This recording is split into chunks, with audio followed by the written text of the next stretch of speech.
కృష్ణాష్టమి కదా ఈరోజు. నేనైతే ఇంటి ముందుకు వెళ్ళాక చల్లుకొని ముగ్గులు పెట్టుకున్నాను. కృష్ణుడి ఇంట్లోకి వస్తున్నట్టు పాదాలు వేసుకున్నాను. ఇలాగా ఇక్కడ నుంచి తులసి కోట వరకు వేసాను.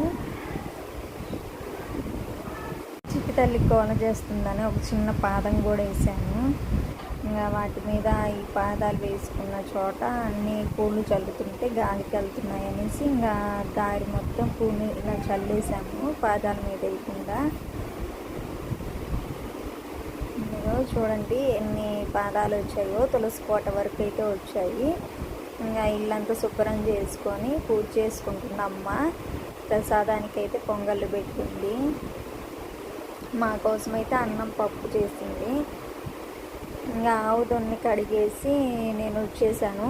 అమ్మ పూజ అయినాక ఆవుని పూజించుకుంటుంది. కృష్ణుడి వేషం వేయాలనుకుంటున్నాను చిట్టల్లికి. ఇదైతే పైజామా సెట్ ఉంది. కింద ధోతి ప్యాంట్ లాగా వచ్చి పైన కుర్తీ టైప్ వచ్చింది.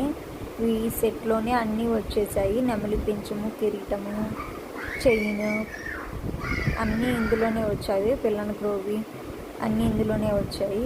ఇంతే ఫ్రెండ్స్, మా వీడియోస్ నచ్చితే లైక్, షేర్ అండ్ సబ్స్క్రైబ్.